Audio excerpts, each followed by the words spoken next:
The Jim and Terry Show, mellowing in our old age. Dare I say that? You kidding? Look at me. That full of life. Look at me grooving in this seat here. Come on. Grooving in the seat. And we were talking about Baltimore in a previous podcast, and you linked Baltimore as a song title to maybe a narration that talked about the common worker and Bruce Springsteen, and it brought a song to mind. Well, he's got a lovely song. It actually made me write, even there, try to fight back the tears of the desperation in the author's voice when he was saying, you know, look, I drained the bank account. I got us 2 tickets to Atlantic City, and I know the promises that were made with the casinos and everything else, and they just weren't fulfilled. Trump actually claimed bankruptcy. Taj Mahal was one of them. And if you just moved in, I don't know about now, but back in the day when I went, if you didn't want to take your kids just 1 block in off that main drag. So it was basically the boardwalk and all the glitz and all the fur coats and all the things that showed wealth. But there was behind it drugs and drug dealings and everything back. And Bruce Springsteen wrote a song, and he's from New Jersey. Atlantic City's in New Jersey, about Atlantic City. And in the song, he points out, at the end, he says, I met a man, and I'm going to do a favor for him. And this is how crime starts. And just this one little thing. One thing leads to another. So I was thinking of the darkness of that and the darkness of the Baltimore Bridge, which isn't called the Baltimore Bridge. No. But if it was called the Baltimore Bridge, I wouldn't mind writing a song about one of the workers who said, you know, I would put in the song, look at, I know it's night, I'm doing the night shift, but after all, I'm working on the Baltimore Bridge, and maybe say it brings in benefits or something along those lines, and then he never comes back. Interesting stuff to ponder, that's for sure. And I would, I know it's got a name. It's named after somebody or another. Yeah, Saint something or like that, or whatever it is. But I would still refer to it because of this disaster. Yeah, I would call it the Baltimore Bridge. Yeah. Anyway, I'm going to switch tacks on you, and we are going to shift over to what's in a headline, Jim. Caught me off guard. I'm looking at MSNBC here on your thing. Yeah, well, it's just taking a look at, we're talking about how you can take stuff and have an opinion about it. And we talked about it regarding the Baltimore Bridge and how DEI, diversity, equity, and inclusion, was being used to talk about, of course, we're going to have problems when you let incompetent people judging by skin color, gender, age, blah, blah, blah. Well, we talked about that in the last show. Right. It's not the mayor of Baltimore's fault that a boat ran into his bridge. Exactly. But we being fallible mortals, or maybe we being in our own silo of belief. Or maybe just evil, Terry. I know you like to go there, but I'm not one to label the God and demons, the angel and demons. Isn't that a term? Well, I am, Terry. I know you are. Well, we'll play devil's advocate. How about that with this? And on the screen, I've got a little blurb. And here's the headline. And if you know Ronna McDaniel, whose name has changed from her old name because when she was head of the RNC, the Republican National Convention or Committee, I forget what the C stands for, her name was Romney, and Trump loathed Romney. So she changed her name to McDaniel. That's probably a maiden name or other family name. Probably. But anyway, the point was that what would you do? And we've had this conversation about selling your soul. What would you sell your soul? What is the price of your soul? So if you know anything about her leadership of the Republican National Committee or Convention, whatever the word is, you would know that they have been in Trump's corner from day one, from 2015 on. They've been in Trump's corner, such that Ronna McDaniel, who is the spokesperson for that organization, chief fundraiser, was responsible for perpetrating and spreading the collusion, the lies about the 2020 election, and she personally is culpable, in my opinion, for spreading lies, and falsehoods. So the question here was, not MSNBC, NBC, the mothership, hired her for their speaker, or she's now one of those politicians who would, you'd call up and be a guest spot on your show.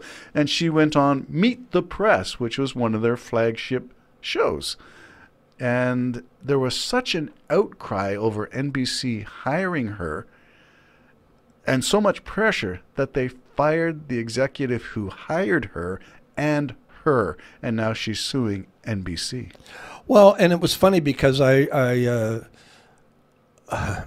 would normally defend such things, but in this particular case, that was a real misjudgment. That's so you like, heard. Have you heard? You did hear. Oh, about it. yeah, absolutely. I heard Morning Joe and his wife, Clarinetta. I don't know what her name is.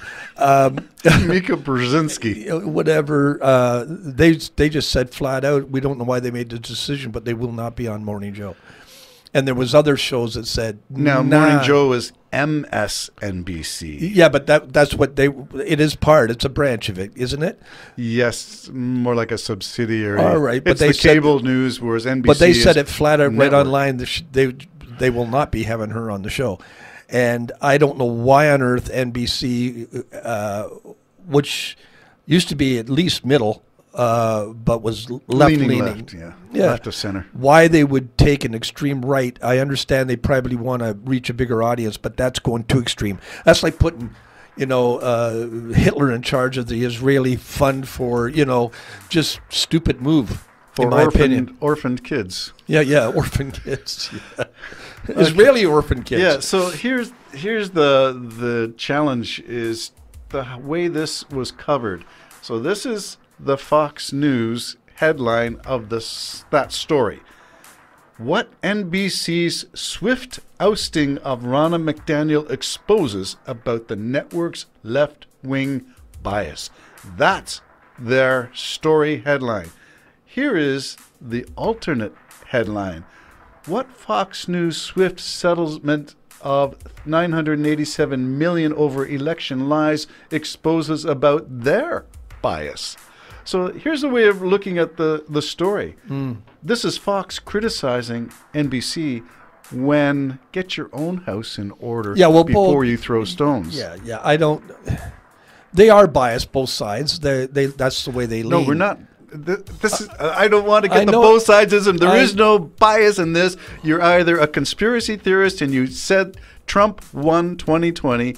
Or you say Biden. Well, not in won that. 2020. That's a given. Well, that's but Ronna what I McDaniel. meant is an election denier. I agree with you. Okay. And it was stupid of NBC to hire her. And yeah, I'd get rid of her, but quick. So what's she suing for? Her wages that she hasn't received yet, or she had to leave her. Well, defamation. Why? If they're just hiring, if they're firing her for her political belief, I mean, it's just what it is. Well, yeah, this goes. You can peel back so many layers of this onion. Number one, anybody who followed politics in the United States knew that Ronna McDaniel has zero credibility.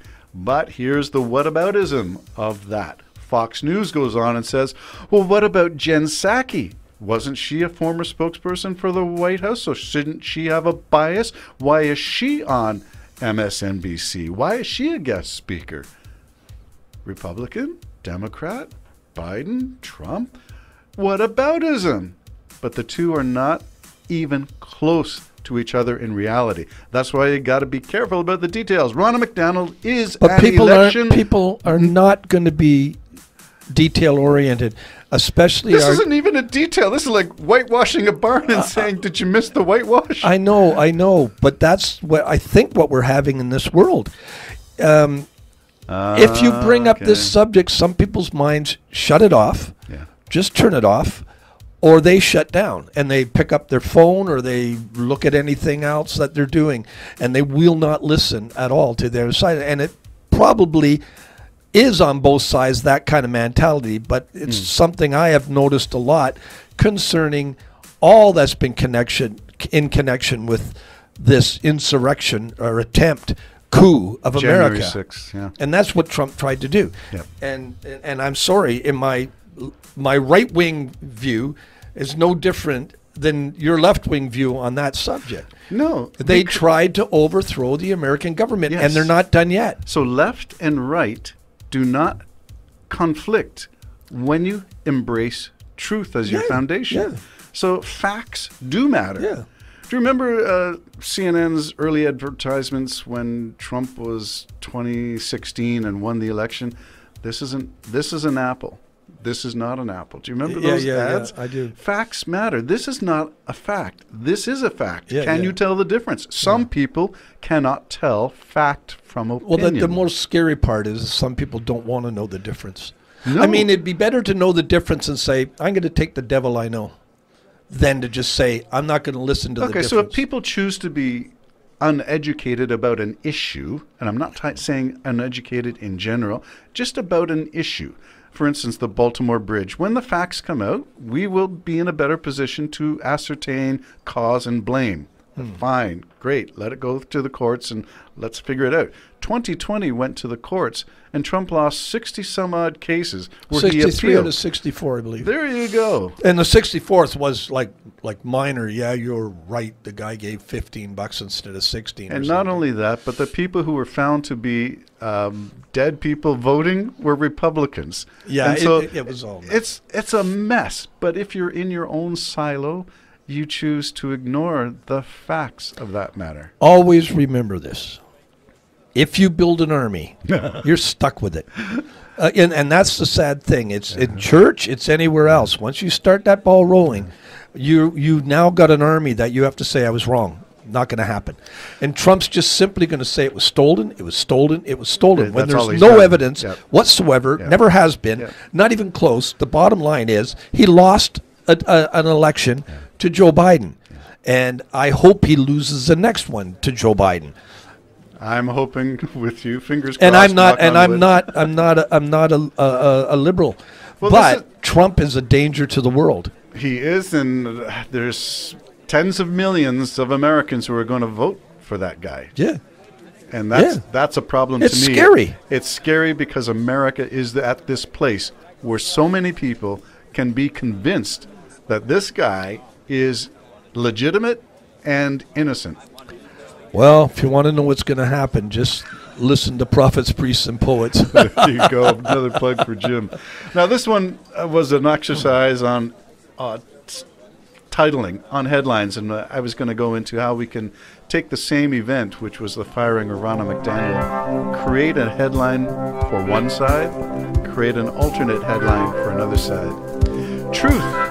Are there two sides to truth, or is truth the coin, and we're just looking at it? But they are on both different sides. Just accept it. I mean, geez, if you don't want a left-wing view, don't look at them, I guess. I look at Fox, and I'm appreciating some of Fox. Did I say that? You heard me. What? No. I said I appreciate some of where Fox is going.